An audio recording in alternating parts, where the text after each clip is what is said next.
Got a ton coming up for you on today's show. It is a mega show today. President Trump throws Vladimir Zelenskyy, the leader of Ukraine, out of the White House after a nuclear meltdown of a press conference. The rest of the world reacts, and we examine whether there's a new Trump doctrine or whether Zelenskyy simply blew it. We'll get to all that. First, tomorrow night, Daily Wire Backstage returns live for President Donald Trump's address to Congress. We are covering it all. Do not miss the exclusive pre-show at 8:30 p.m. Eastern, followed by the full address completely uninterrupted. And when he's done, we're back with a breakdown of what it all means. Watch with us tomorrow night at Daily Wire Plus.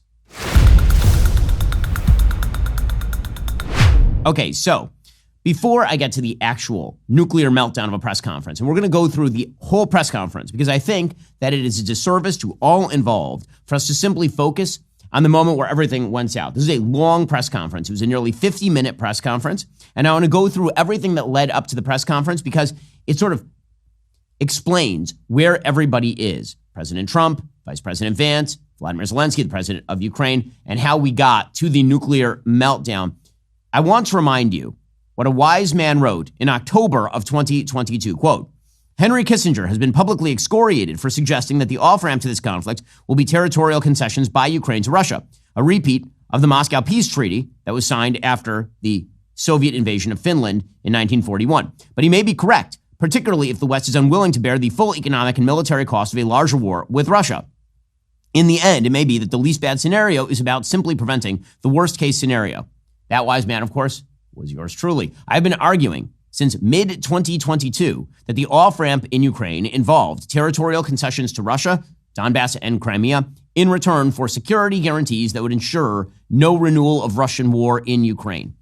That has been the clear off-ramp for legitimately almost 3 years at this point. And so my view when it comes to the war in Ukraine is whatever gets us to that durable off-ramp is good, and whatever gets in the way of that durable off-ramp is bad.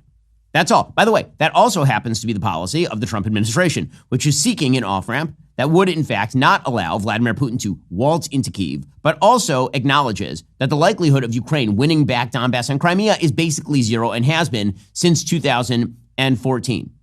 So that was the predicate to the big meeting that was supposed to happen on Friday.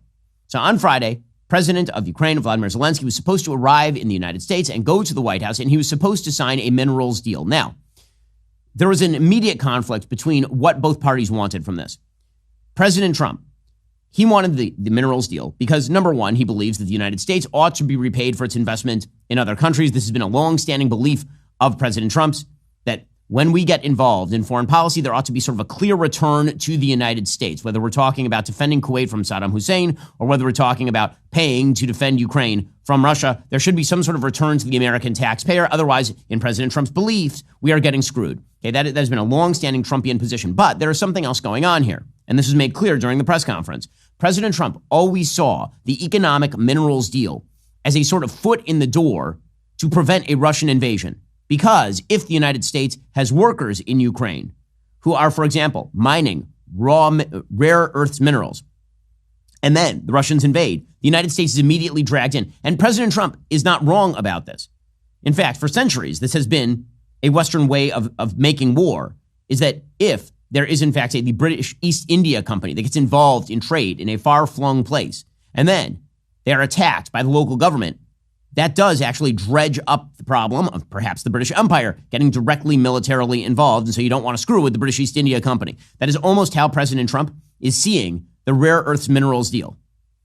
That is what he's doing right there. Meanwhile, Zelenskyy is saying, I can't go back to my people and say that I signed a minerals deal or anything else without security guarantees. If the final settlement does not involve actual explicit security guarantees, I can't actually go back to my people with that, which, by the way, is one of the reasons I've also been suggesting for years that the United States might have to go over Zelensky's head in order to negotiate the end of this war and then cram it down on him. They might have to, the United States might have to go to Russia and say, listen, we know the outline of the deal. You may not like it. We may not like it. Zelenskyy may not like it. But again, outline of the deal, Donbass and Crimea remain in Russian hands. There are, in fact, security guarantees to the Ukrainians, and that's the best it's going to get. Okay, so entering this meeting, all President Trump wanted was a grip and grin. All he wanted was for Zelenskyy to show up, and Trump would shake his hand, and there would be a sort of implicit understanding that almost became explicit during this meeting, that the rare earth minerals deal was a sort of trigger force for the United States providing security guarantees. And Trump comes very close to saying that several times in the actual meeting. Zelenskyy comes in with another agenda. And as we'll see, it's probably because he was prepped by Democrats, apparently. He comes in and he wants President Trump in the room to say that he is going to give a security guarantee, a thing that President Trump does not want to do. Because again, from President Trump's perspective, the United States should not have to provide that security guarantee. Basically, Europe should have to provide that security guarantee. So that is the setup right here. Now, beyond that, there's personal dislike between these two leaders. So Vladimir Zelenskyy does not like President Trump. He's angry at President Trump. He believes that President Trump and Vice President Vance do not like him, that they've said nasty things about him, which is true, that they have said things that are untrue about the Ukraine-Russia war in terms of casting moral aspersions at Ukraine that are unearned while going easy on Vladimir Putin. There's a case to be made that that's true as well. The Trump-Vance case is Zelenskyy is being intransigent because he wants my moral condemnation, but moral condemnation don't get the job done. The thing that gets the job done is whatever gets us to that off-ramp. So if that means that we have to sort of massage Putin in public relations in order to get him to the table, then we'll do that. Right? That is another one of these conflicts that's happening. And by the way, Vladimir Zelenskyy, people forget this because, of course, he's been a very famous world leader since the outbreak of the 2022 war. Zelenskyy was an actor. He's an egomaniac. Zelenskyy likes being on camera. He made his money on camera. There's all sorts of footage of him wandering around the internet when he was a comedian doing bizarre things, body humor kind of stuff. That's who Zelenskyy is. So he's quite performative, like very performative. And guess what? So is President Trump. And so, as it turns out, is Vice President Vance. Okay, so that's the setup. Okay, the powder keg is right there. Now, it didn't have to go sideways. It didn't. Zelenskyy could have come in, could have done the grip and grin, could have gotten the win, could have walked out, and that would have been enough. But Zelenskyy really blows it. I mean, he really, really blows it here. I will say, of the three people in the room, the adult in the room is Trump. By far, it's not close. Zelenskyy comes in. He's very aggressive.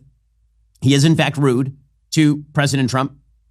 He's a little rude to J.D. Vance. J.D. Vance, I do not think acquits himself well in this particular exchange. I know there are people on the right who think that J.D. Vance handled himself beautifully here. I think that J.D. Vance actually threw a couple of hand grenades into the middle of the conversation because there may, in fact, be some foreign policy differences between Vance's view of the United States in the world and Trump's view of the United States in the world. That may be emerging. It's kind of an interesting conversation. We'll save for a little later in the show. What are the ramifications of all of this? Which direction does the world go after this blow up of a meeting? Okay, now I want to get into the actual meeting. So as you can see, the interpersonal dynamics are already set from the very beginning for things to be pretty contentious. When Vladimir Zelenskyy shows up at the White House, he is wearing a sort of military jumpsuit. And now this has been a sort of bugaboo for many people on the right for a long time. Is Zelenskyy wears what Trump has called a costume. Why does he wear a suit? Now, would it have behooved Zelenskyy to wear a suit for Trump? Absolutely. What's the downside? I understand that Zelenskyy is trying to keep his country's spirits up, but it seems to me that if he had shown up in a suit, had a great meeting with Trump and walked out, that would have been a pretty good boost for the Ukrainian soldiers on the front lines. Is it really more important that he shows up in the jumpsuit as some sort of, slap in the face at Trump?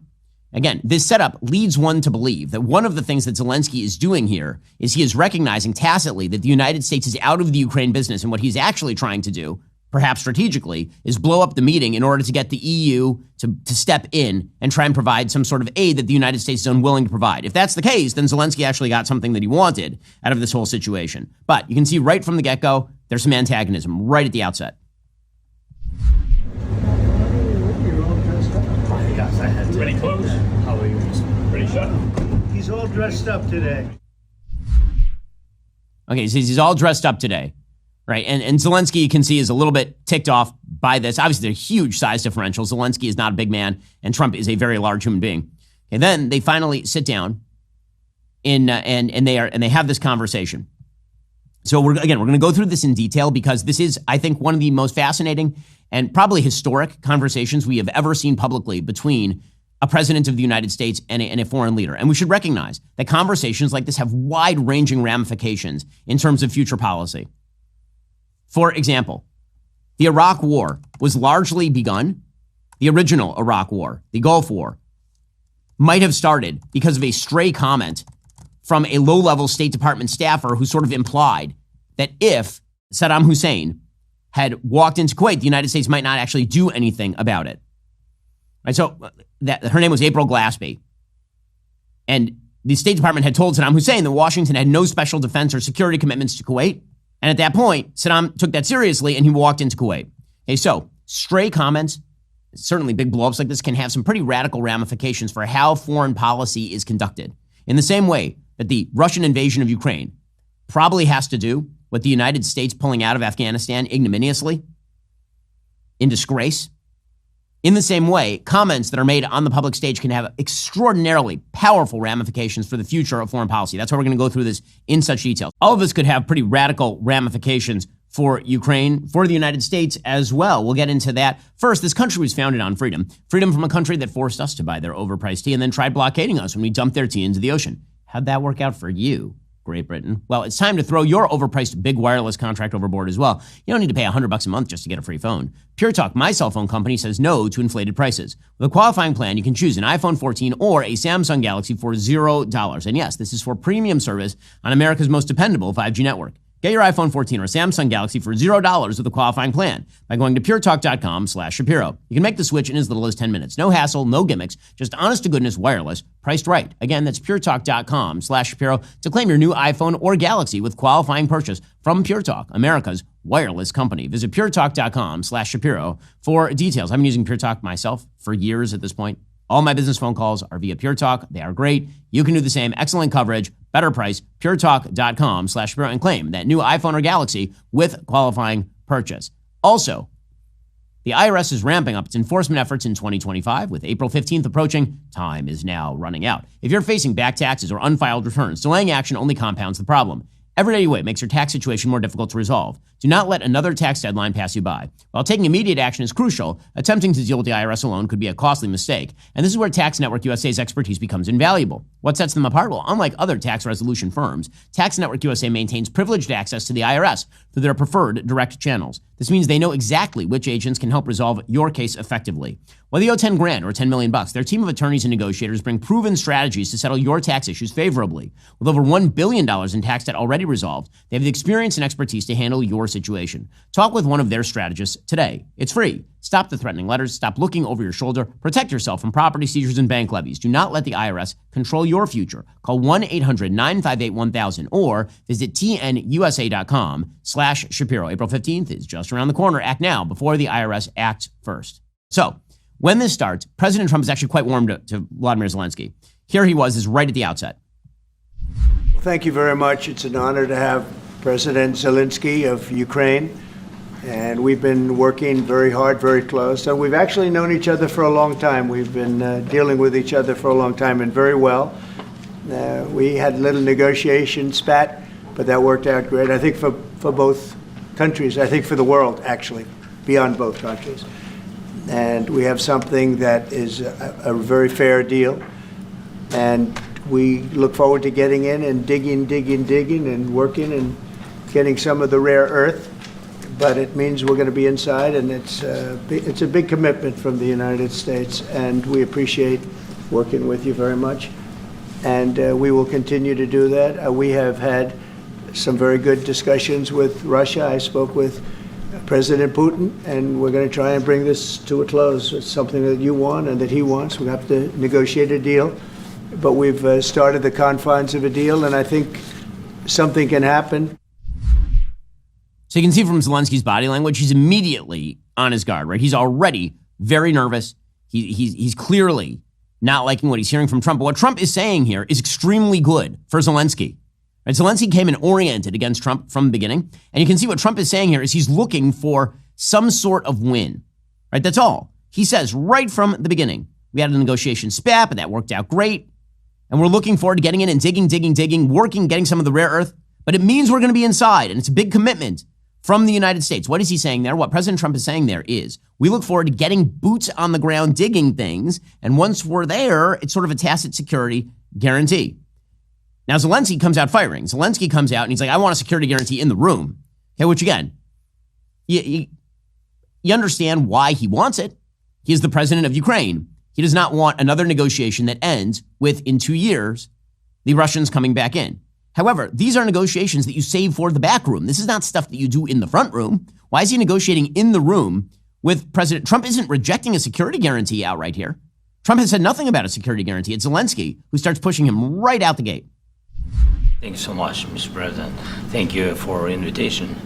And really, I hope that this first document, will be first step to real security guarantees for Ukraine, our people. our children. I really count on it. And of course, we count that America will not stop support. Really, for us, it's very important to support and to continue it. I want to discuss it with details further during our conversation, and of course the infrastructure or security guarantees, because for today I understand what Europe is ready to do, and of course I want to discuss with you what United States will be ready to do, and I really count on your strong position to stop Putin, and you said that enough with the war. I think that is very important, Ben, to say these words to Putin at the very beginning of war, because he is a killer and terrorist. But I hope that together we can stop him. But for us, it's very important to, to save our country, our values, our freedom, and democracy, and of course, no compromises with the killer about our territories. But it will be later. Okay, now, here's the thing. Trump could blow up at him at this point, but you're 2 minutes deep into the meeting. So what does Trump do? Like an adult, President Trump sits there, he listens to Zelenskyy, and he doesn't blow it up. He understands what Zelenskyy is saying. Zelenskyy is saying, I don't want to make any compromises. Putin's a killer. I want security guarantees. I want to work the Europeans into this. He's having a negotiation in the room in front of the press. So Zelenskyy is the one who starts this whole thing. And for 40 minutes, Trump allows him to do it. Why? Because that's what an adult does. What an adult does is he says, listen, I understand that you got to rant for the cameras. You got to do your thing for the camera. I get it. I totally get it. And in the back room, we're going to negotiate what this actually looks like. And listen to how sober President Trump is here. I mean, it is an amazing thing. Now, for the guy who's supposed to be the one flying off the handle, in this meeting, it is not Trump who flies off the handle. It is Zelenskyy and then Vance who flies off the handle. So here is President Trump. I think once we make the agreement, that's going to be 95% of it. They're not going to go back to fighting. I've spoken with President Putin, and I feel very strong. I've known him for a long time, and I feel very strongly that they're very serious about it, and we'll make a deal. And when the deal is made, I don't think we talk about security. Everyone's talking about the other day, all they talked about was security. I said, let me make the deal first. I have to make the deal first. Okay, so what is he saying? Again, he's saying the same thing.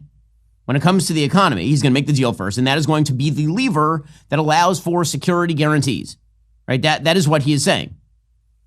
Okay, this continues. This clip 5. So a reporter asks Zelenskyy if he feels like the United States is on the side of Ukraine at the moment.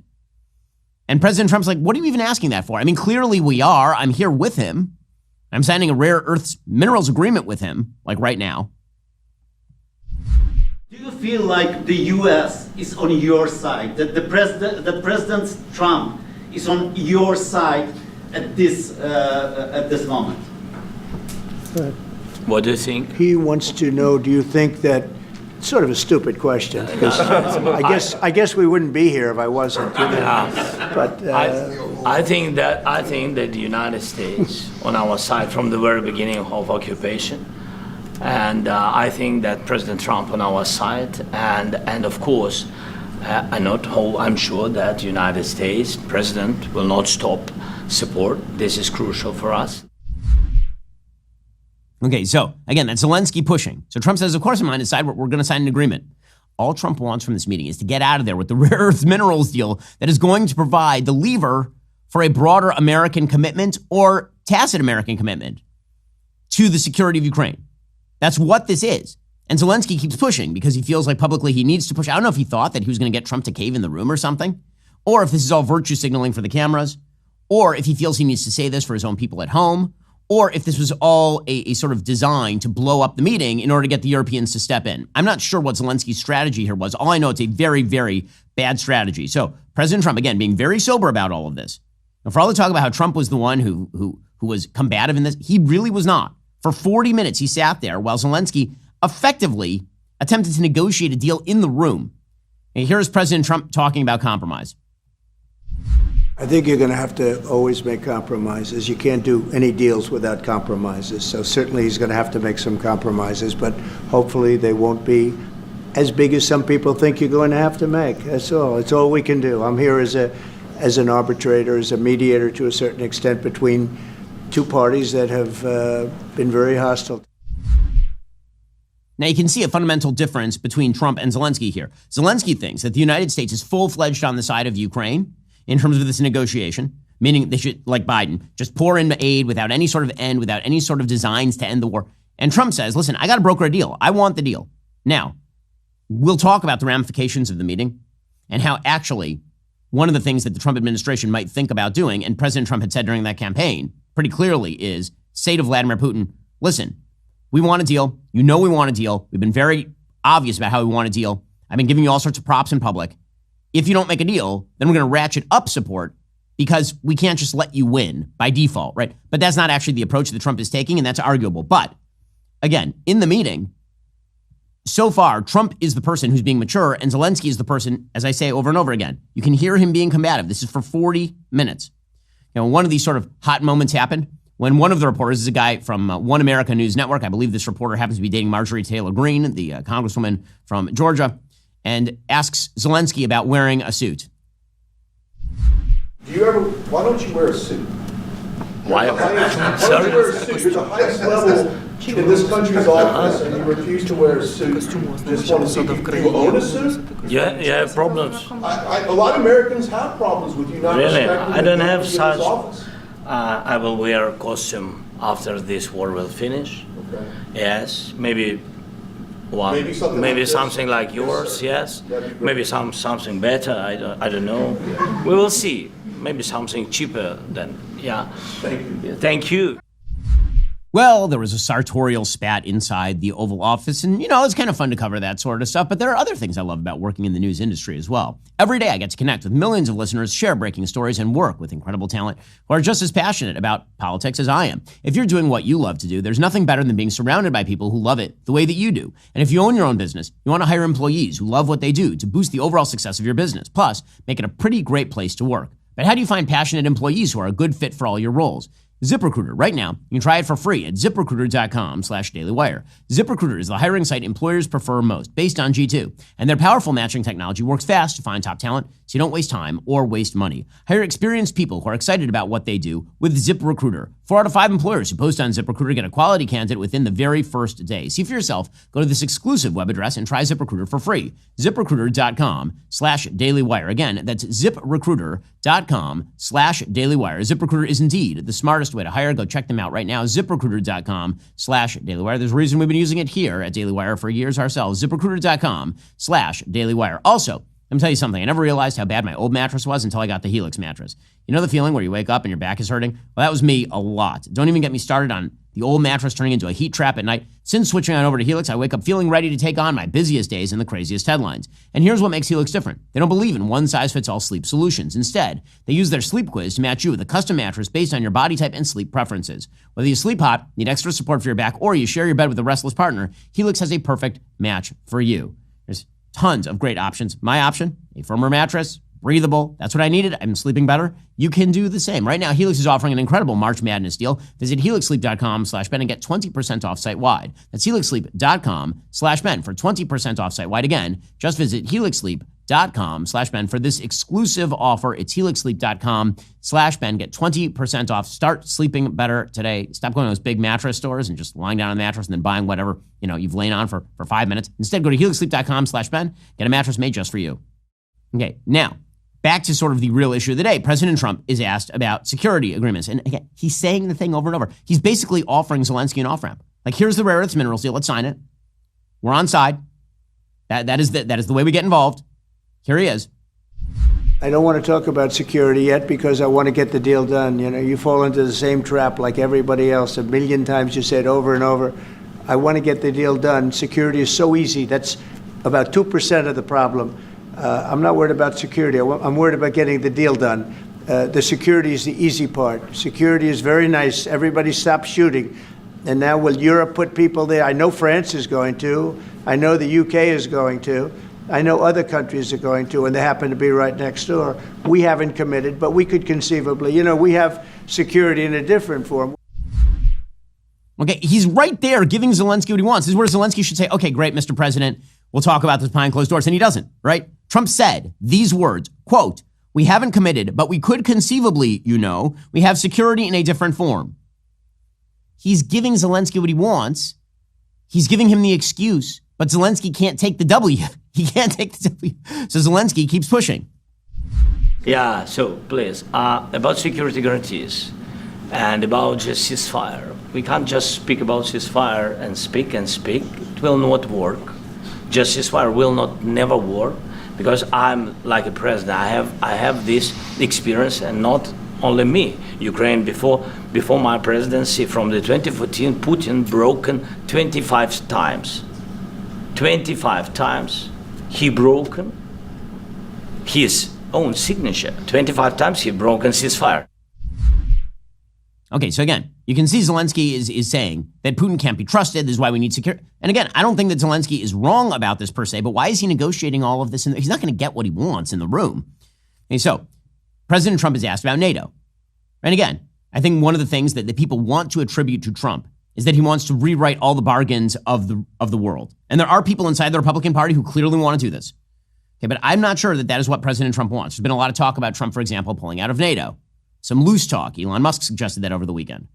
That would be, I think, a terrible move. There's been a lot of talk about President Trump basically ripping up the idea that America guarantees the freedom of the seas and sort of conceding the Far East to China and all the rest of this kind of stuff. And we'll get into that in a little bit. But here's President Trump rejecting that outright. He's asked about NATO. He's asked about Poland. He's asked about the Baltics. And here's what he says. I'm very committed to Poland. I think Poland has really stepped up and done a great job for NATO. As you know, they paid more than they had to. They are one of the finest groups of people I've ever known. I'm very committed to Poland. What about Baltics? Poland's in a tough neighborhood, you know. What about the Baltics? The Baltics, they got a lot of, it's a tough neighborhood too, but we're committed. We're going to be very committed, and we're committed to NATO. But NATO has to step up, and the Europeans have to step up more than they have. And I want to see them equalize, because they are in for far less than we're in, and they should be at least equal. Okay, so again, this is President Trump actually saying the peace through strength thing, right? We want to be in NATO. Everybody's got to pay their fair share. Nothing here is radical. Nothing here is particularly polarizing in what President Trump is saying. Okay, and then Zelensky, he continues to push. This is the theme. The theme is that for the first 40 minutes, Zelensky pushes, and Trump is pretty passive. Trump does not push back too hard. Here's Zelensky talking about Russia's intentions on the Baltics, on Poland. And by the way, he's not wrong that Russia obviously is revanchist, that Russia would love to split apart NATO by invading, say, Latvia, Lithuania, Estonia, if NATO weren't there. Okay, but Trump just committed to a continued NATO funding in those places. Here's Zelensky. And also, it's about the NATO. Yes, between, like the president said, you have big, nice ocean. Yes, between us. But if we will not stay, Russia will go further to Baltics and to Poland, by the way. But first to the Baltics. It's understandable for them because they've been in the USSR. You know, they've been one of the republics of the USSR, and Putin wants to bring them back to his empire. It's a fact. And when he will go there, if we will not stay, you will fight. Your American soldiers, it doesn't matter, do you have ocean or not, your soldiers will fight. Okay, now President Trump could fire back on him right there. He could say, well, that's not true. You know, why would American soldiers have to fight in the Baltics? He doesn't fight back on this because President Trump is actually not talking about surrendering all of Eastern Europe to Vladimir Putin, like all of his critics claim that he is. And then Trump is asked about why he has not said mean words about Putin. And this is Trump's perspective. If I say mean words about Putin, does that get us to a deal or does it not get us to a deal? Here's President Trump. Well, if I didn't align myself with both of them, you'd never have a deal. You want me to say really terrible things about Putin and then say, hi, Vladimir, how are we doing on the deal? That doesn't work that way. I'm not aligned with Putin. I'm not aligned with anybody. I'm aligned with the United States of America and for the good of the world. I'm aligned with the world, and I want to get this thing over with. You see the hatred he's got for Putin. It's very tough for me to make a deal with that kind of hate. He's got tremendous hatred, and I understand that, but I can tell you the other side isn't exactly in love with, you know, him either. So it's not a question of alignment. Again, Trump is just saying, I want to get to a deal, right? Okay, now the meeting could have ended any time in here. Here's where it started to go sideways, like really sideways. And again, it's very tense. You can see the tension. Zelensky's tense. He's leaning toward Trump almost aggressively throughout this meeting. Trump is kind of sitting back, kind of taking it like an adult. And the adult in the room was Trump in this meeting. That is the reality.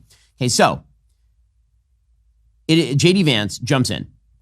So J.D. hasn't said anything this entire time. And the Vice President of the United States is sitting there. Now, in my belief, the Vice President of the United States should have been attempting to facilitate the end of this meeting. Okay, everything that needs to be said has now been said. He should have, and Trump should have, and everybody should, and Zelensky should. It would have been in everybody's interest to say, okay, guys, now we've taken 45 minutes of questions. We're going to go in the back room. We're going to talk, and then we're going to do a signing ceremony.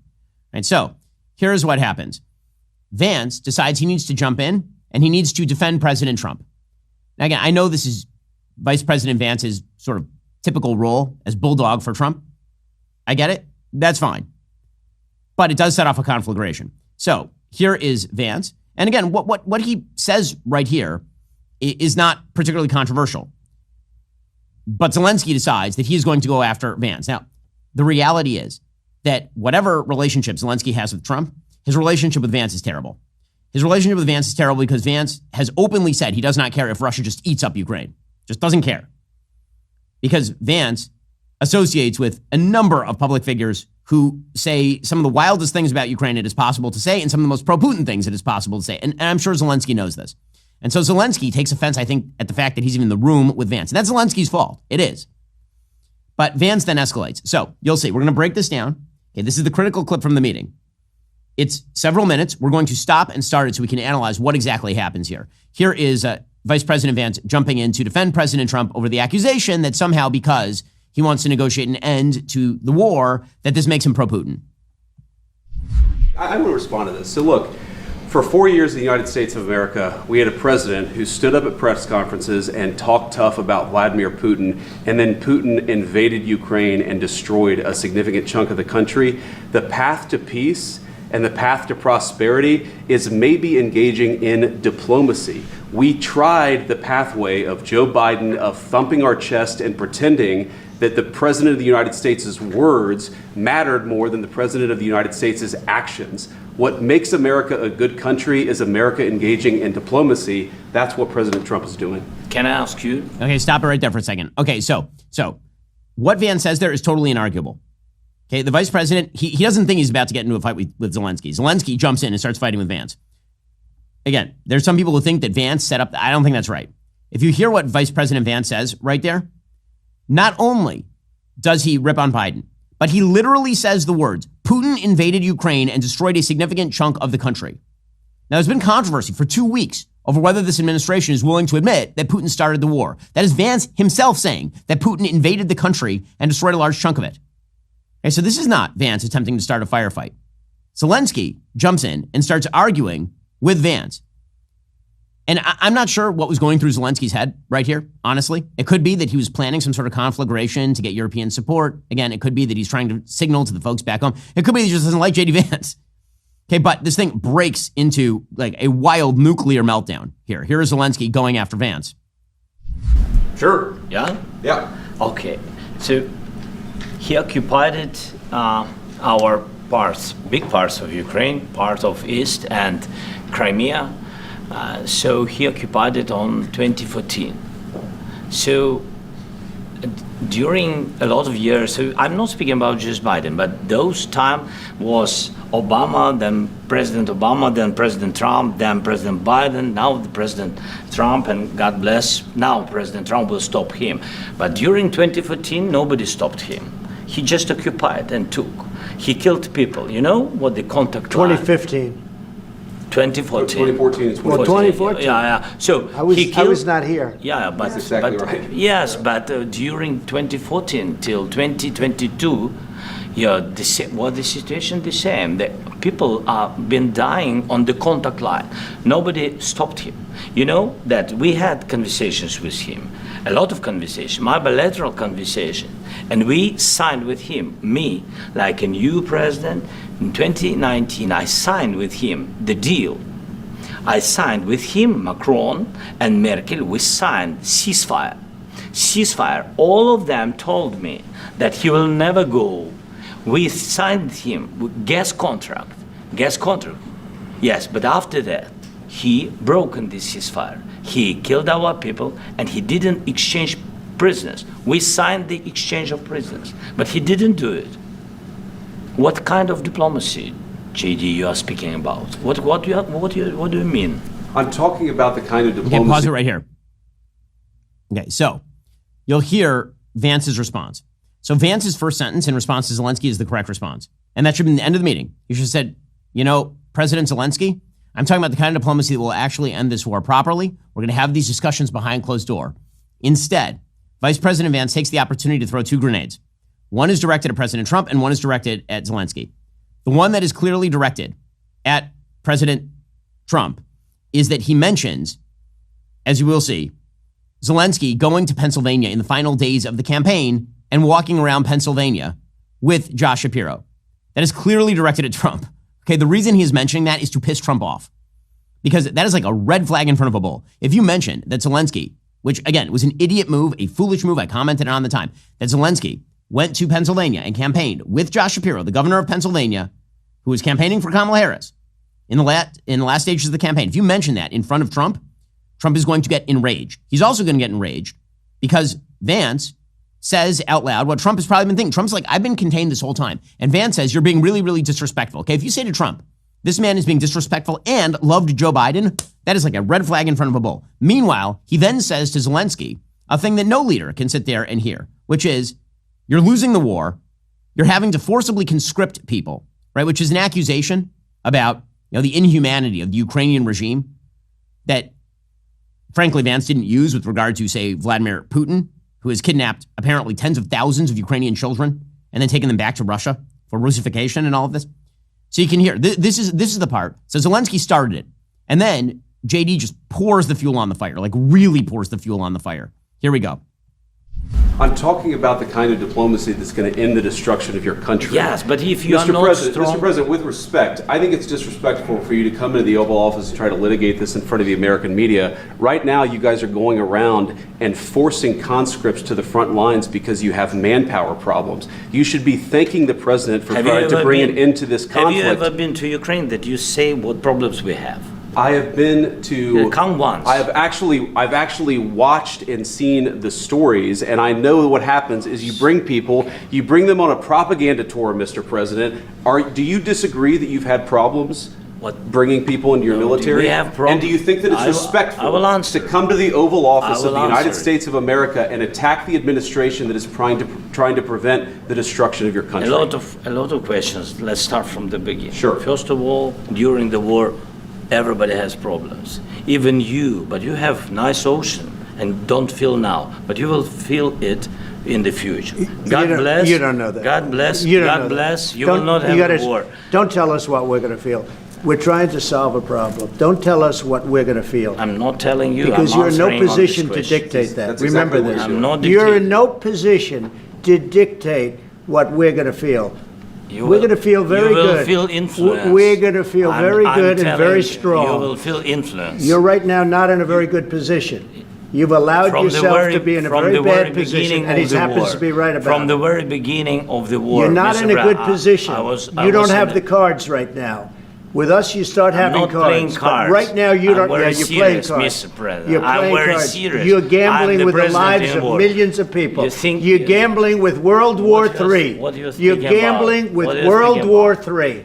And You- what you're doing is very disrespectful to the country, this country. I'm that's with back all respect to your far country. more than a lot of people said very they respect. should have. Have you said thank you once? A lot entire of meeting? times. No, in this Even entire meeting, today. have you said thank you? Even today. You went to Pennsylvania and campaigned for the opposition in October. Offer some words of appreciation for the United States what of are you speaking America about? and the president who's trying to save your country.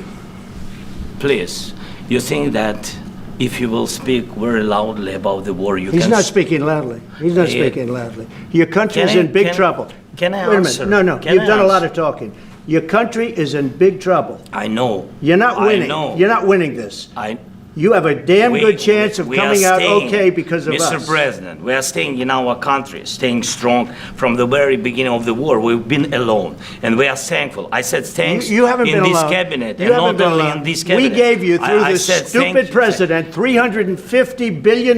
You voted we gave for you your military president. equipment, You and you voted men for are your brave, president. but they had to use our military. What about if, West if you didn't have You our invited military me- equipment, you invited if me you to didn't speak- have our military equipment, this war would have been over in 2 weeks. In 3 okay? days, I heard it from Putin. In 3 days, this is something Maybe new. less. In 2 weeks, of course, yes. It's going to be a very hard thing to do business like this, I tell you. Just say thank you. I said a lot of Except times that thank there- you except to that- American people. Except that there are disagreements, and let's go litigate those disagreements rather than trying to fight it out in the American media when you're wrong. We know that you're wrong. But you see, I think it's good for the American people to see what's going on over here. I think it's very important. That's why I kept this going so long. You have to be thankful.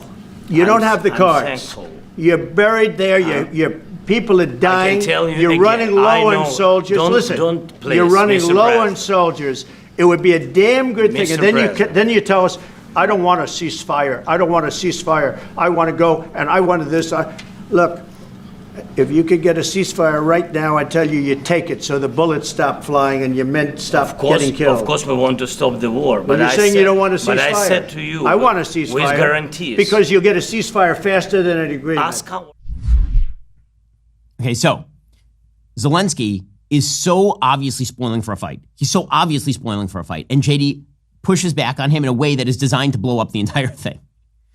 The people who wanted the fight in this meeting are Zelensky on the one side, who clearly was spoiling for a fight from pretty much the first moment. And then JD, when he gets his chance, the Vice President of the United States, when he gets his chance, he immediately throws 2 grenades again. One designed to piss off Trump and one designed to piss off Zelensky. And Zelensky, who's been spoiling for a fight the whole time, jumps on that grenade with his chest. I mean, jumps on that grenade. And then he gets into a fight with Trump in the Oval Office. And then Trump, predictably, the fallout is that President Trump says, well, we don't, get out. Trump throws him out of the Oval Office.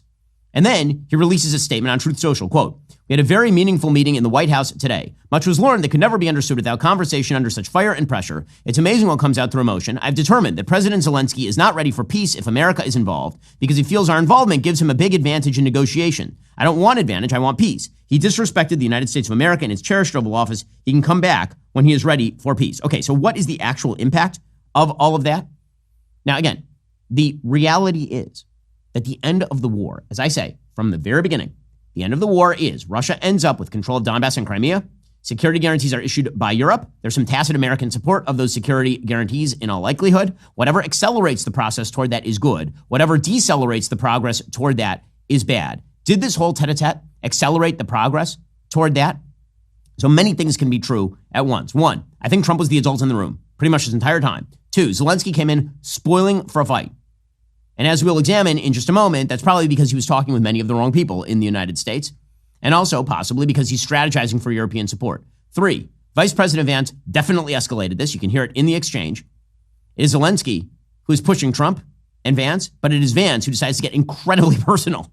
And I think that may have something to do with Vance's own views on foreign policy, which again, I don't know how well those match up with President Trump's generalized worldview on foreign policy, even if they cross over with regard to their perspectives on Zelensky. Zelensky then made this worse.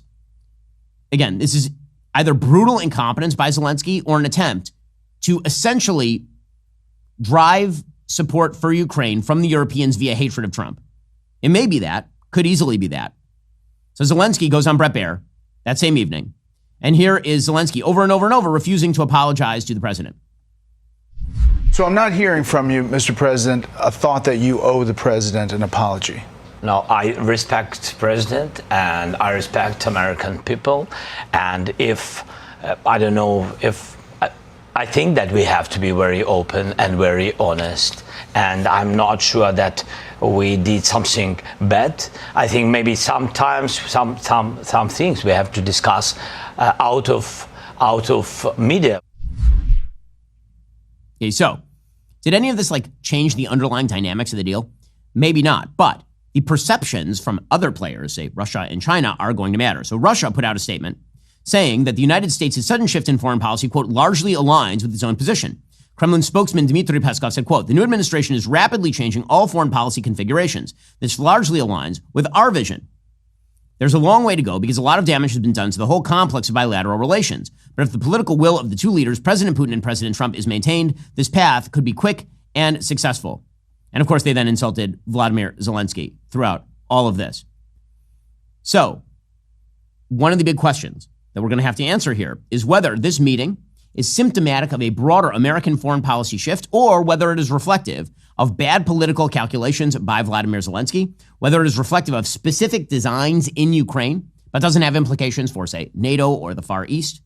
That is the big question that comes out of all of this. And we'll get to that in just one moment. First, tomorrow night, folks, 9 p.m. Eastern, President Donald Trump addresses Congress. A moment this big demands coverage like never before. That's exactly what we are bringing you. For the first time ever, Matt Walsh and I will be live from D.C. at the president's speech as history unfolds. It all starts with our exclusive pre-show at 8:30 p.m. Eastern on Daily Wire Plus, setting the stage for President Trump's address. Then, watch Trump's speech with us live as we bring you the kind of real-time analysis you won't get anywhere else. And don't go anywhere after. It's Backstage Live, breaking down every major moment in real time. This is the coverage you won't find on legacy media. Watch it all exclusively at Daily Wire Plus. Okay, so the Republican reaction to this was to condemn Zelenskyy, quite proper. So Lindsey Graham, there's no bigger backer in Congress of the Ukraine involvement by the Americans than Senator Lindsey Graham. He said that Zelenskyy probably should resign over all of this because he's now blown out his level of support with Americans. Is absolute, utter disaster. The question for me is he redeemable in the eyes of Americans? Most Americans witnessing what they saw today would not want Zelenskyy to be their business partner, and Zelenskyy felt like he needed to bait Trump in the Oval Office. JD was awesome. This was a missed opportunity, and the question for me, for the Ukrainian people, I don't know if Zelenskyy can ever get you to where you want to go with the United States. Either he dramatically changes or you need to get somebody new.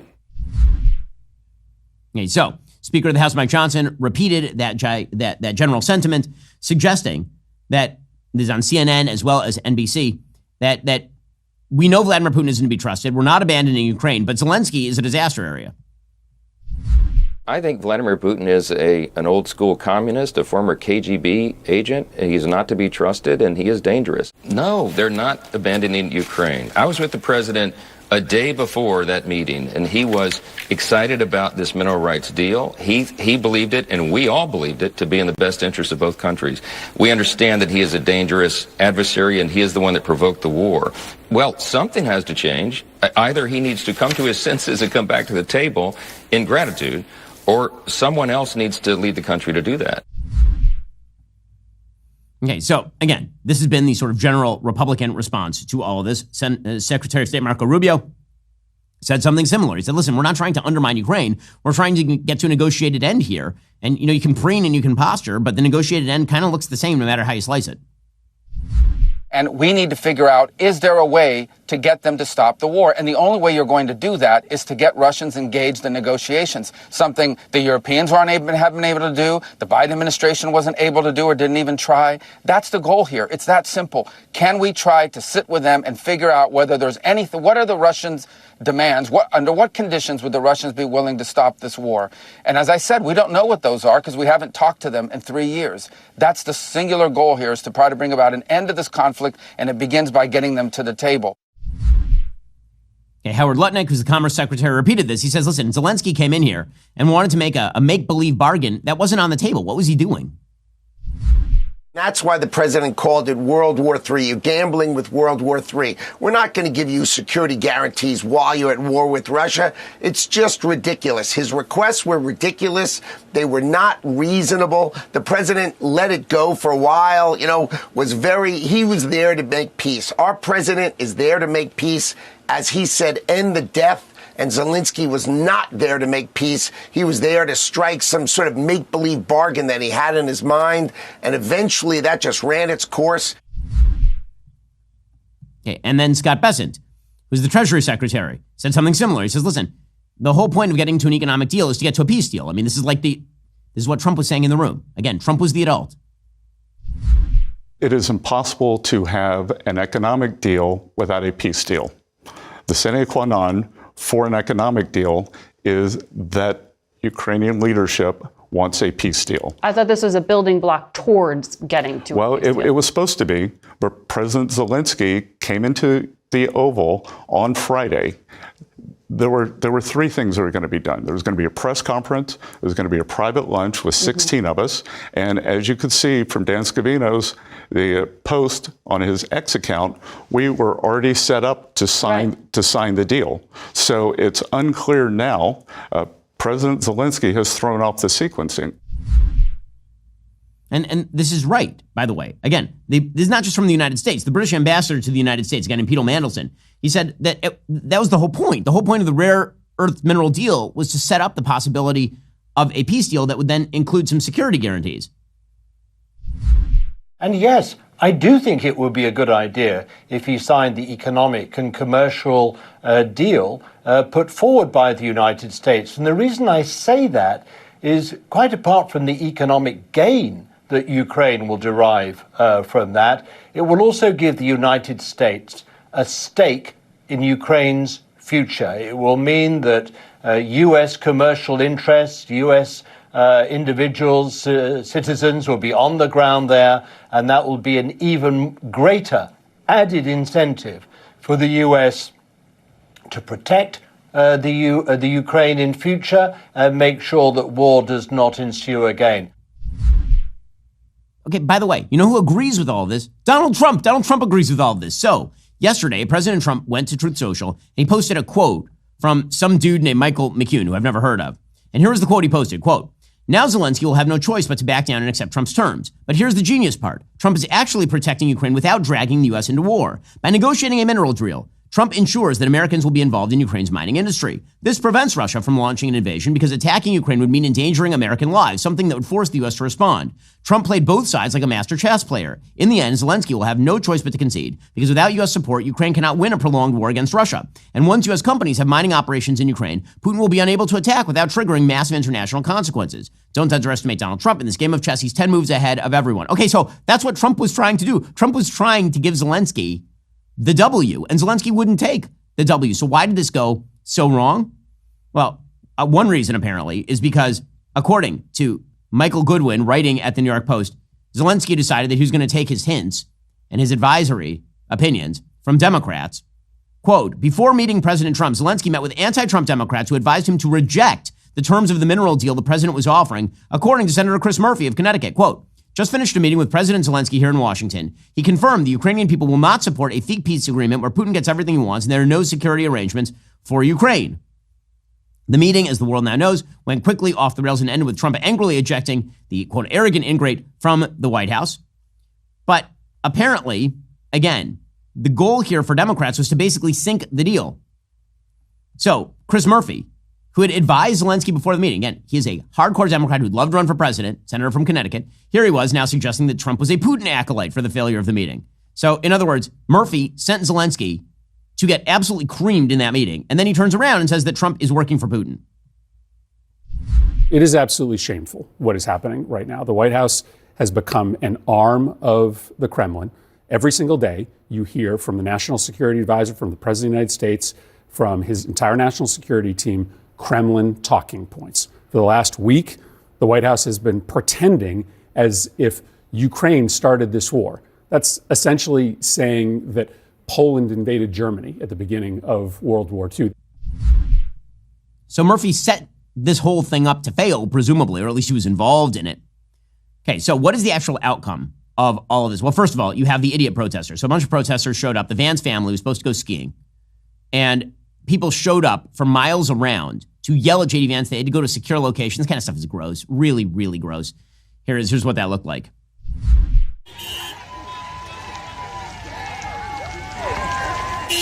Yeah!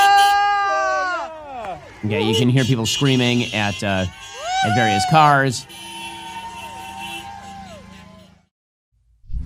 They're just trying to go skiing for the weekend, so that's just absolutely delightful. What are the actual impacts from all of this? Well, on the one hand, it could be that Europe finally steps up and Trump actually gets what he wants out of this. That Europe decides that they are going to actually fill the gap. According to the Wall Street Journal, the UK and France said they would lead a European effort to forge a Ukraine peace plan to present to President Trump as they sought to patch up differences between Kyiv and Washington following Friday's White House clash. British Prime Minister Keir Starmer, hosting nearly 20 allies in London on Sunday, said the progress had been made in building a coalition of the willing, which would commit military assets, including troops on the ground, to secure any eventual peace. He said more countries would need to come on board if Europe is to build a force that would actually deter Russian aggression in Ukraine. Well, I mean, that's what Trump has been calling for all the way. And it's very weird to hear the Europeans suddenly doing the stuff that Trump actually wants them to do. Like, for example, spend on defense and commit to defending their own continent. Here is Ursula von der Leyen, she's the head of the EU, suggesting, weirdly enough, peace through strength. We had a very good and frank discussion. We've discussed everything that is around peace through strength.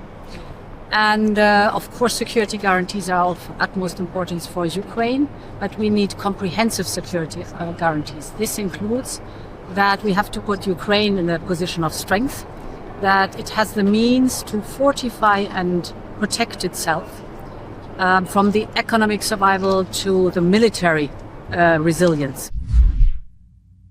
Now, again, maybe this was Zelensky's play. Maybe Zelensky's play was alienate Trump, knowing that Trump doesn't like him very much, and then play up to the Europeans and get what we want from the Europeans. There's some problems with that, namely that the United States' material is way better than the Europeans' material. And the other problem, of course, is can you trust the Europeans, given the fact that the Europeans have a long history of being absolute suckers when it comes to being taken in by foreign dictators. I mean, it is worth noting at this point that during this war, during this actual honest-to-God war, EU imports of Russian oil surpassed the financial aid they sent to Ukraine. So in other words, they paid the Russians more than they sent to the Ukrainians, which just shows you their levels of commitment. But perhaps reality is starting to set in for the Europeans. The Polish Prime Minister, Donald Tusk, he said, of course, Europe should step up. It's bizarre for Europe to ask the United States to be the one that actually fills the gap. Proszę Państwa, jest taki paradoks i Because, ladies and gentlemen, there's a paradox and someone has already overlooked it. Just listen to this. 500 milionów Europejczyków 500 million Europeans are asking 300 million Americans to defend them against 140 million Russians. I want to repeat these words. If you know how to count, count on yourself. Start relying on yourself. Not in isolation, but with full awareness of your own potential. Europe, if there's something we lack today, it's not economic or demographic power, but the belief that we're truly a global force. Now, again, there's a reason why President Trump likes the Polish, because, again, they're saying the correct thing right here. Even the UK's Keir Starmer, who, of course, is a left-wing socialist type, he says, we'll put boots on the ground and in the air to preserve any peace deal. Not every nation will feel able to contribute, but that can't mean that we sit back. Instead, those willing will intensify planning now with real urgency. The UK is prepared to back this with boots on the ground and planes in the air. Together with others, Europe must do the heavy lifting. Okay, so, again, Trump seems to be getting what he wants here. Europe steps up. They do the heavy lifting. Probably Zelenskyy has to come back and sign some sort of deal with the United States. And the deal gets cut, in which case, good job. Everybody goes home happy. The reason that there's a lot of heartburn that is happening around this meeting is not really to do with Ukraine. Okay, it really isn't to do with Ukraine. The question is whether there is a resetting of the world order that is happening right now. Now, a reset from the sort of bizarre vision of the Obama-Biden era would certainly be in order, because the leading from behind, America should not actually engage in peace through strength. The United States should essentially allow America's enemies to walk all over America's friends, and then every so often throw some half-hearted support to America's friends, that we would bloviate on a sort of Wilsonian moral level without actually filling that gap. That is ending. And the era of sort of hard power is returning. But the question really is whether the Trump administration, what the Trump Doctrine is. Now, I've said before on this show, because President Trump told me on this show, that the Trump Doctrine is peace through strength. That America stronger in the world is better. That America with strong allies is, in fact, better. But there's an open question, because it turns out that there are members of the Trump administration who don't necessarily believe all of that. So the Wall Street Journal has an editorial this morning saying, with his first weeks back in office, especially after Friday's Oval Office brawling with Ukraine's president, it's clear President Trump has designs for a new world order. Perhaps he could share this vision with the country when he addresses Congress on Tuesday. The conventional view of Mr. Trump is that he's above all transactional. He wants deals at home and abroad that he can sell as great successes. But the way his second term is unfolding, this may undersell his ambition. Mr. Trump's strategy seems to be moving toward that of Tucker Carlson and J.D. Vance, who view America as in decline and no longer able to lead or defend the West. Okay, now that is the question, right? That's the question. The question is whether he is interested in hammering traditional U.S. friends like Canada and Mexico in violation of his own USMCA trade deal, or whether he is interested in sort of ceding control of Taiwan to China. He says Trump hasn't articulated this. This is the Wall Street Journal editorial board. Trump hasn't articulated this. Some of the intellectuals surrounding him have. Elbridge Colby, nominated for the chief strategy post at the Pentagon, has argued the U.S. must leave Europe and the Middle East to their own devices to focus on the Asia-Pacific. But Colby has also said South Korea might have to fend for itself. And he said in a letter to us last year, quote, Taiwan isn't itself of existential importance to America. Mr. Vance is the most vigorous promoter of the abandoned Ukraine strategy, arguing the war with Russia is little more than an ethnic dispute.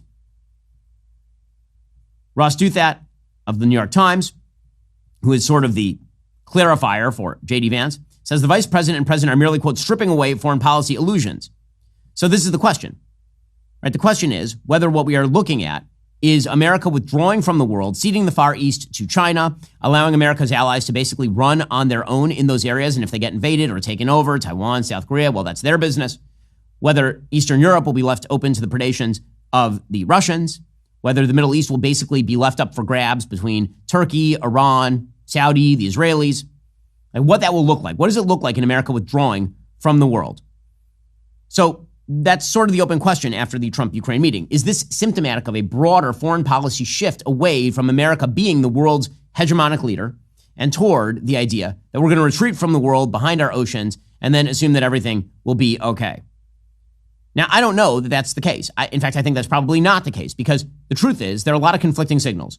It seems to me that if you look at the Russia-Ukraine situation in isolation, what you are seeing is President Trump trying to get to a deal through any means that he can. I may not agree with the means, by the way. I may think that the best approach to Vladimir Putin is to say, listen, you can see we're making every possible signal. We're saying it openly. We want a deal. We want to get to a deal. That deal will keep you Donbass and Crimea. That deal will not allow you to invade the rest of Ukraine. That's the deal. And if we don't get that deal, then we're going to pour resources into Ukraine. We're going to hit you so hard. Because again, that is how Trump typically negotiates. So it's kind of weird he's not doing that here. Right? Typically, the way that Trump negotiates is Colombia does something we don't like. We threaten to increase our tariffs on Colombia to 50%, and the next day they cave. President Trump has no problem throwing his weight around. And the sort of strange notion that we have to throw our weight around with Ukraine predominantly, and that Russia is actually the conciliatory party here. What are the signs of Russian conciliation? If we saw those, I might be on board with that. I'm waiting to see those still. It seems to me that what actually happened in terms of realpolitik is that Russia now feels emboldened. If you're Vladimir Putin, don't you pour troops across that border as soon as possible? You now know that Zelensky and Trump don't get along, that the United States is not fond of Zelensky. They don't like how he's handling it, that the Europeans, for all of their big talk, aren't going to do much in the moment. Wouldn't you try to push as hard as you can? Because that is the Russian strategy, is to push where there's mush. I mean, the war may have been lengthened by this meeting, not shortened by this meeting. I don't know. We'll see how it works out. But the real question is overall American approach toward foreign policy. So I want to talk for a second about why, in general, America's involvement in the world matters for America. Here's some stuff that you're not going to hear me say. I'm not going to talk about democracy. I'm not going to talk about Wilsonian values. I'm not going to talk about the spreading of free speech and the blessings of liberty. All that stuff is super nice. It's great. If we can get it, terrific. But that is not at the center of America's interest. You know what's at the center of America's interest? A thriving America. That's what the center of America's interest is. This is the difference between quote unquote neocons, people who in the 2000s were suggesting we needed to spread democracy all over the world, and people who are realpolitik aficionados, people who, let's be real, after the Iraq War, everybody is now in the realpolitik category. There are very few Wilsonian thinkers who think that it's the job of the United States to spread democracy everywhere in the world. That rhetoric has been blown up. It's why it was so irritating when Joe Biden used to use it, because it was stupid. Okay, but let's be clear. America's national interest does, in fact, rely on a strong America abroad. Because here's the thing. With us being the world's hegemon comes enormous economic benefit to the American people. So, for example, if you think that we can continue to fund our unbelievably onerous welfare state via debt, if we are not the leading power on earth, you got another thing coming. That is not the way this works. We sell our debt, trillions of dollars of debt, every single year abroad. The question is, why does the rest of the world buy American debt? And there are several reasons. One, they think that we'll repay them. And this has several elements. One, we are economically strong. Well, part of America's economic strength is not, in fact, autarky overpriced products. One of America's economic strengths is that we are not a highly regulated society, unlike much of Europe. Our tax structure is better than that of Europe in many ways, particularly for business. We are more globally competitive. Our economic strength relies, yes, on globalization. I know that that word has taken on weird connotations. All that means is that when we trade with other countries, that's actually typically very good for the United States. It makes better products and services at a cheaper price. Our innovation tends to win. Our economic strength is the reason that people buy our debt, because they figure we're the best bet on the block. 2, foreign policy strength, which undergirds that economic strength. This is something people don't like to talk about, but the reality is that free trade, for example, isn't something that just randomly happens. It happens because the United States Navy is guarding all the shipping lanes on planet Earth. It is the United States that ensures the Straits of Malacca, where a huge percentage of world trade goes, is open. The reason that there are so many countries that are willing to buy our debt is because the United States is involved with those countries in ways that include security. In fact, as we'll talk about in a moment, one of the reasons that the United States dollar is the world's global reserve currency is because of our foreign policy strength. And then finally, lack of viable alternatives, right? Because we occupy so much space on planet Earth, that means there is no alternative to investing in the United States. What are you going to invest in China? China's a debt-driven society. You're going to go invest in the EU? The EU is the most non-innovative society in the developed world by far. Okay, second, why does the rest of the world buy American debt? Because they want fungible assets that translate into dollars. So, for example, foreign banks will buy American bonds. Why do they buy American bonds? That's debt. Because they can then easily exchange those bonds for dollars, and people need dollars because dollars are the world's reserve currency. What does that mean, that dollars are the world's reserve currency? You hear that all the time. This is a huge thing, that the dollar is the world's reserve currency. That means an enormous percentage of trade all around the world, not involving the United States, happens via the dollar. So, for example, if, for example, the Indians want to trade with the Chinese, they both translate to dollars. They don't just go rupee to yuan. Instead, they both translate to dollars. And it's true all over the world. If you want to trade a euro for a ruble for decades until the current sanctions, both the EU and Russia would translate that into dollars and then trade with each other using dollars. So banks around the world will exchange these foreign currency into dollars, and then they'll trade those dollars for other forms of dollars, other currency. So according to the Brookings Institute, 54% of all global trade invoices are done purely in dollars.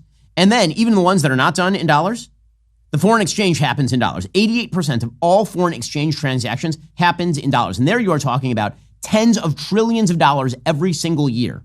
And this has huge benefits for the United States, because when people buy our debt, because they want access to the dollar, it funds our welfare state. Where do you think, who's paying for that? It ain't you. It ain't taxpayers. It's debt. It injects capital into our markets. If there's lots of dollars wandering around abroad, those dollars have to go somewhere. And it turns out a lot of those dollars go into our capital markets, our stock market.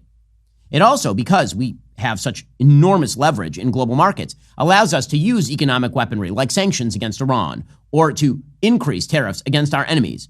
It gives us leverage in foreign policy. So what keeps the United States dollar as the world's reserve currency? Well, there are a few factors. One, stability of the currency, and that requires stability in the country.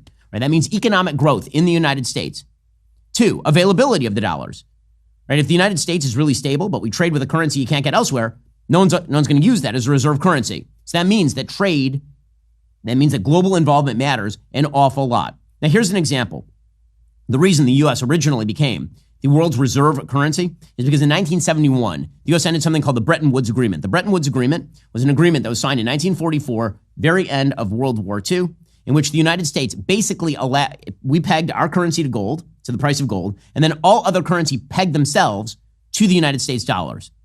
Okay, in 1950s and 1960s, the United States wildly overspent. We spent way too much money on our welfare programs, and we'd started to bankrupt ourselves. So what happened is massive gold outflows. What people were doing is they were showing up at the central banks in the United States, and they were saying, we want to trade our US dollars for gold. And so Nixon said, we're not going to be dependent on gold anymore. We stopped pegging the US dollar to gold. So that should have completely debased the dollar, right? Because now what is it pegged to? Well, instead, Nixon pegged it to the full faith and credit of the United States, right? Look at your dollar bill. That's essentially what it says. So how did we ensure that people would trust the dollar? Well, one of the ways is we created something called the petrodollar system. So we went to Saudi Arabia, which was at the time with OPEC, the dominant oil trading firm on planet Earth. And we said, that they should only use dollars for transactions involving oil. So if you wanted to buy oil from Saudi, you couldn't use a ruble, you couldn't use a yuan, you had to use a dollar. What did Saudi get in exchange? We would provide military protection, economic aid, and security guarantees to Saudi. Right, so again, foreign policy matters an awful lot for domestic economic policy, for how we spend, for the value of the dollar. What factors undermine the dollar as the world's reserve currency? Well, number one, foreign policy weakness. If we retreat, then it turns out people don't want dollars as much. They do not see us as a good bet. They also are going to move away from the dollar and start embracing more local forms of currency. Every time we use economic weaponry, for example, its effects diminish. So this is why peace through strength matters. Peace through strength is a deterrent. You don't want to have to use economic or military weaponry. You spend on your military, so no one wants to screw with you. And then you don't have to, for example, levy enormous sanctions on the Russians. Right? If we had had a peace through strength policy before Russia invaded Ukraine, then Russia wouldn't invade Ukraine. And then we wouldn't have had to put giant sanctions on them. And then the Russians wouldn't have moved into a full-on satrapy relationship with the Chinese. And then they wouldn't have moved away from the dollar, which has led to a broader de-dollarization. Other factors, domestic overspending. If we spend too much money on our welfare programs, this makes us way more dependent on foreign purchases of our debt. If we withdraw from world markets in trade, that makes dollars way less available. And if there is chaos in the markets in general, if, for example, the free trade lanes start to break up, if the U.S. Navy retreats, there is now pressure for regional trading blocs to stop using the dollar as the reserve currency. So what would actually happen if we lose that status? Why is all this important to you? One, massive increase in borrowing costs. So the national debt, we can no longer pay that off. We can no longer sell more of it. That means radically increased taxes at home or radically increased inflation or both. Two, currency depreciation and inflation. Because if less people are buying the dollar globally, the price of the dollar goes down. If there's less demand and the supply remains the same, the price of the dollar goes down. So that means all your prices go up. It means less foreign investment in U.S. financial markets. So your stock prices drop as well. The availability of capital to start businesses drops pretty dramatically as well. And of course, we lose our ability to use economics as leverage. I can no longer use sanctions because obviously if you're trying to cut somebody off from the use of the dollar and they're not using the dollar anymore, it don't matter. Okay, what? So all this is materializing in real time. Okay, as the United States retreats from the world, as the United States loses its relative power, it's not absolute power, it's relative power. As that happens, things start to get worse. Here is a chart of the United States dollar as the world's reserve currency. And as you can see, it's from the IMF. As you can see, the US dollar share of foreign reserves has dropped from somewhere around 72% in 2000, all the way down to, if you're adjusting for interest rates and exchange rates, all the way down to about 56%. That is a massive decrease in the US dollar as a share of foreign reserves. That is a problem. It's something that we should be looking to fix. The only way to fix that is with productivity at home, a strong and healthy market here at home, cuts to our national debt, cuts to our welfare state, and yes, a continued presence abroad that ensures a stable world and global situation. Again, that is not for the good of other countries. That is for the good of you. That is the good for me. That is good for American citizens. At no point during this little disquisition have I mentioned the following words: democracy, liberalism, free speech, sexual orientation. I've not mentioned any of those things. And when you're talking about clear, realpolitik interests, that is why it matters how the United States orients itself to the world. And if China goes after Taiwan or goes after the Taiwan Straits, that's going to have massive knock-on effects for American citizens, not just in terms of the semiconductors at TSMC, but in terms of the breakup of the global trade system, of the free market, of American power and its perception abroad. And yeah, that's going to cost you. It's going to cost all of us. It doesn't require an invasion of the United States. We have big oceans, thank God, in order for the United States to suffer. Because the United States, it turns out that when you dismantle a global hegemon like the United States, that doesn't tend to be amazing for the global hegemon. Well, meanwhile, as it turns out, other things were happening on planet Earth that were not important at all. That would be the Oscars last night. So this may be the first you heard of the Oscars because no one watched any of the movies. We reviewed all of them on Friday, and it turns out the only two that did any box office at all were Wicked and Dune Part 2, and neither one really did particularly well last night. The Oscars itself was semi-apolitical except for one bizarre statement in support of Hamas that happened when a documentary that was all about the evils of the Israelis, like a year and not even a year and a half after the mass murder of Jews on October 7th and the continued holding of hostages in the Gaza Strip. These schmucks got up, a person named Basil Adra, Rachel Jor, Hamdan Balal and Yuval Abraham. It's not too hard, by the way, to find a left-wing Jew to join along with people who wish to slaughter Jews in order to rip on Israel. Actually, not all that difficult a task. So there's a movie, a documentary called No Other Land, which earned approximately 1/28th of Am I Racist, I believe, at the box office. And these guys got up to talk about how Israel was the problem in the Middle East, the week after Palestinians held a giant ceremony celebrating the strangulation murder of 2 toddlers before returning their dead bodies to the Israelis. But, Hollywood's going to be Hollywood. About 2 months ago, I became a father, and my hope to my daughter that she will not have to live the same life I'm living now, always fearing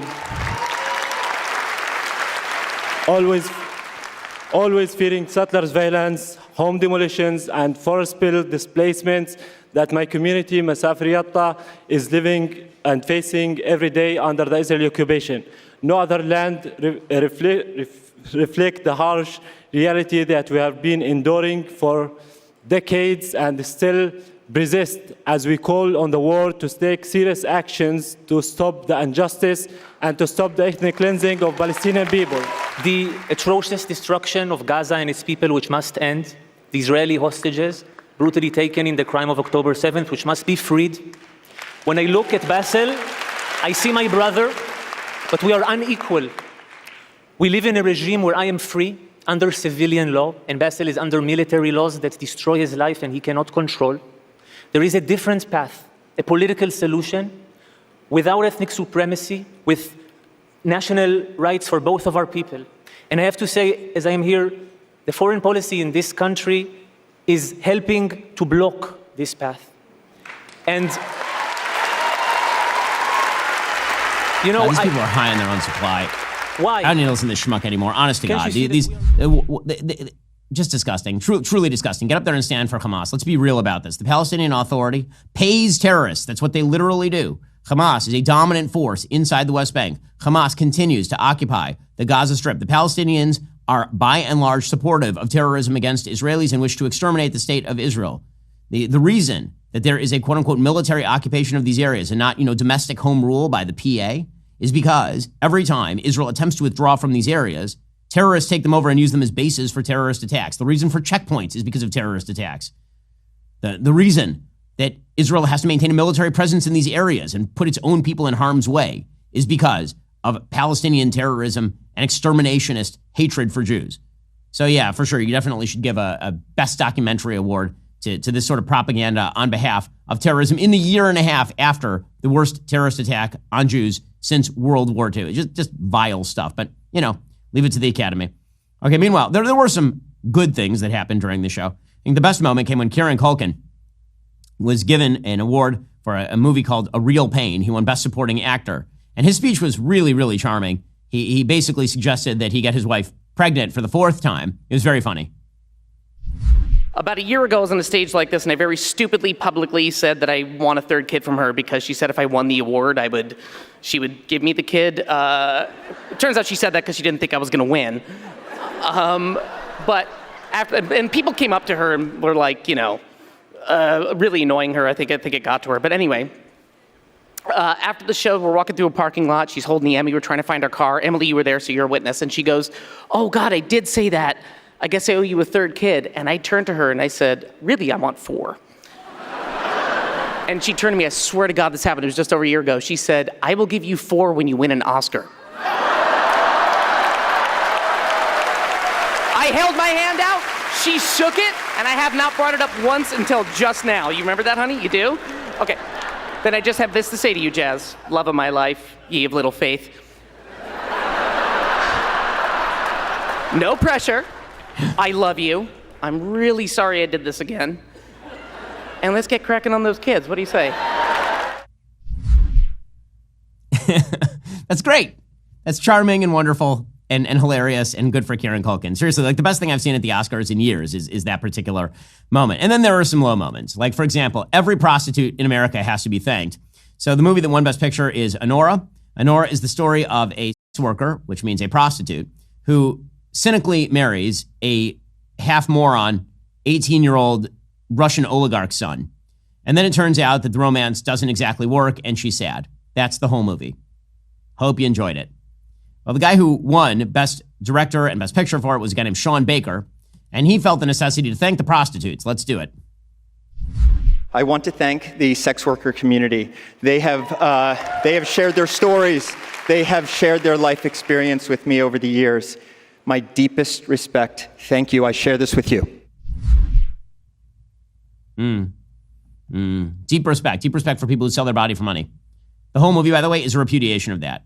The reason she's sad at the end is because she has to go back to being a worker, and that sucks. It is amazing to me how people in Hollywood will make movies with very clear conservative messages at the end, and they don't even realize the movie they just made. Mikey Madison won Best Actress over, apparently, Demi Moore. So I guess that the plot of the Oscars was just the plot of The Substance, where the young, better-looking young woman apparently wins the Oscar over the older woman. Whoops. Anyway, here is Mikey Madison also thanking the prostitutes of America. I also just want to again recognize and honor the sex worker community. I will continue to support and be an ally. All of the incredible people, the women that I've had the privilege of meeting from that community has been one of the highlights of this entire incredible experience. It's true. There's no more incredible experience than hanging out with the prostitutes. Okay, also, Daryl Hannah showed up to show support for Ukraine. Now, I do find it hilarious that Hollywood has decided that this is the same Hollywood that will stand for Hamas will also show support for Ukraine, which is interesting.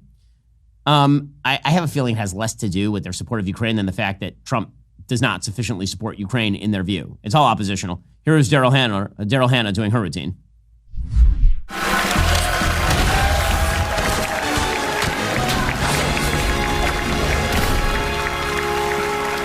Slava Ukraine.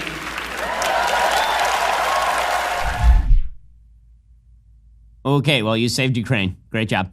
Also, Adrian Brody won Best Actor for, again, playing a veteran of the Holocaust. So that he played a very similar part when he won for The Pianist, and now he won again for The Brutalist. And I have to say, it is pretty incredible that he tried to call out anti-Semitism, but Hollywood is so perverse that he can't just call out anti-Semitism in a movie about anti-Semitism. He also has to call out racism and all the rest of it. Like you in Hollywood, the way that it works is you can't say anti-Semitism without saying also racism, sexism, and homophobia. It's like a formula. And if you don't say the magical incantation, then they smite you. Here is Adrian Brody. I'm here once again to represent the lingering traumas and the repercussions of war and systematic oppression and of anti-Semitism and of racism and of othering. Yep, there it is. And I believe that I pray for a healthier and a happier and a more inclusive world.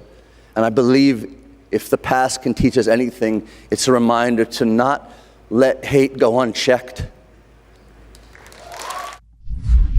It's always the same crap from Hollywood. It can never be a specific malady. It always has to be racism, sexism, anti-Semitism, bigotry, homophobia. And if you don't say them all at the same time, then obviously it's because you don't like black people enough or something like that. Speaking of black people, apparently we have to have a standing ovation anytime a black person wins any award for the first time. So we're getting low on the list. You know, we've had a black president, we've had a black secretary of state, we've had a black vice president, we've had best actors who are black, best actresses who are black, best directors who are black.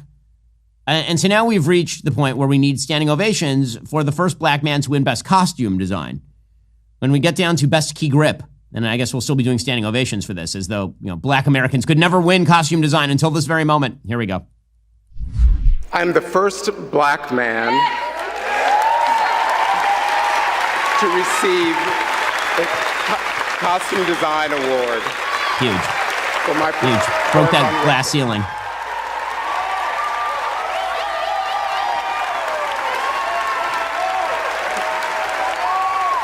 So proud of this. That was the remaining glass ceiling, guys. We beat racism. Thank you, everyone in the UK, for all of your beautiful work. I could not have done this without you.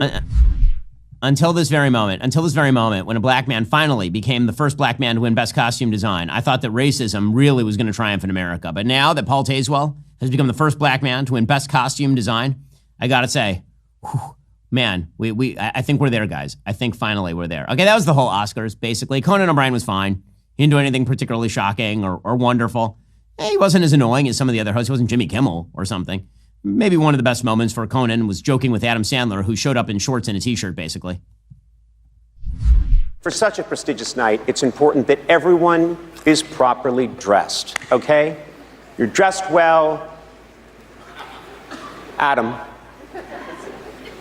Conan, what's up, my brother?